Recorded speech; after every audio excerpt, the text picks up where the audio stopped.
Di kota ini, alat kontrasepsi sangat laris. Saking larisnya sampai negaranya bisa membuat dan mengekspor alat ini hingga ke Amerika. Dan di kota ini juga banyak sekali wisata malam. Pos dewasa sekali yang sangat bebas dan terkenal. Tapi anehnya, walaupun sangat bebas, angka kelahiran negaranya sangat rendah. Sampai-sampai pemerintahan cukup kewalahan untuk menaikkan angka kelahiran. Tahun 2023 kemarin, ini bukan Jepang, ini adalah Pattaya. Merosotnya angka kesuburan juga terjadi di Thailand. Total fertility rate TFR berada di 1,08% tahun lalu. Terendah kedua di Asia Tenggara setelah Singapura di angka 0,97%. Bukti nyata terlihat dari banyak warga yang enggan memiliki anak setelah menikah. Misalnya, Irakit Pinyocai dan Bontarika Namsena. Pasangan suami istri tersebut sudah menjalani 4 tahun pernikahan dan hingga kini tidak terpikir untuk memiliki anak.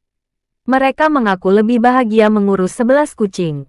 Rupanya, perjanjian untuk tidak menjadi orang tua sudah disepakati sebelum menikah.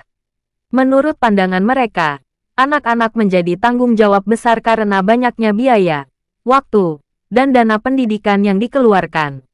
Sementara sebagian besar waktu mereka di kantor adalah 10 hingga 12 jam sehari, kata manajer pengadaan Bontarika. Bagaimana mereka punya waktu untuk merawat anak-anaknya? Di sudut lain dunia usaha Thailand, Anchali Chaichanavijit, Direktur Eksekutif Asosiasi Pemasaran Thailand, memikirkan hal yang tidak jauh berbeda.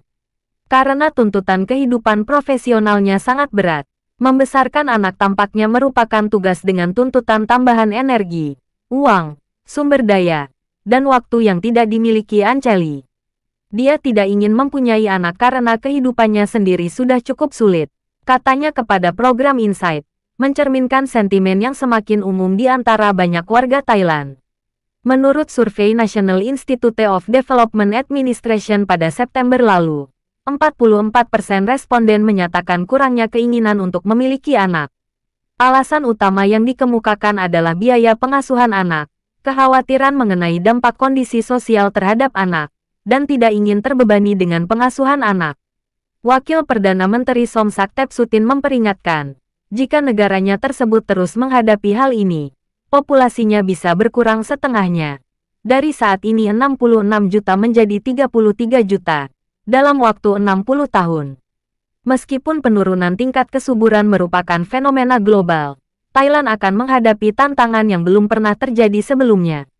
Para analis mengatakan, pergeseran demografi di Thailand adalah masalah multidimensi yang berasal dari berbagai faktor, seperti pendidikan tinggi, kurangnya kesenjangan dalam peran gender, dan nilai-nilai sosial yang semakin memprioritaskan pencapaian karir. Selain itu, kondisi sosial ekonomi seperti kesenjangan sosial, terbatasnya pendapatan, dan rendahnya kualitas pendidikan juga telah membuat masyarakat enggan memiliki anak. Meskipun pemerintah menginginkan lebih banyak bayi, membesarkan keluarga bukanlah tugas yang mudah bagi masyarakat awam Thailand. Pasalnya, hal tersebut tidak dapat mengimbangi kenaikan biaya hidup atau permintaan kedua orang tua untuk bekerja.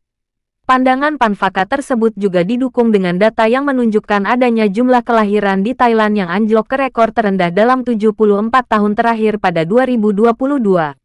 Salah satu faktornya adalah jumlah lanjut usia di Thailand mencapai 1/5 dari total penduduknya. Kondisi ini juga dapat berdampak besar pada perekonomian, layanan kesehatan, dan pembangunan. Para ahli mengatakan, penanganan krisis kelahiran ini tergantung pada peningkatan kesadaran, perubahan pola pikir, peningkatan dukungan dari semua sektor, dan memastikan langkah yang diterapkan pemerintah cepat seiring berjalannya waktu. Perlunya mengubah persepsi masyarakat mengenai banyaknya anak yang dapat membuat mereka miskin. Orang Thailand tidak akan memiliki anak, terutama mereka yang memiliki pendidikan, pengetahuan, dan kemampuan yang baik serta mampu secara finansial. Mereka tidak akan melakukannya. Itu semboyan mereka. Hai, saya Buoni. Dan kamu, siapa?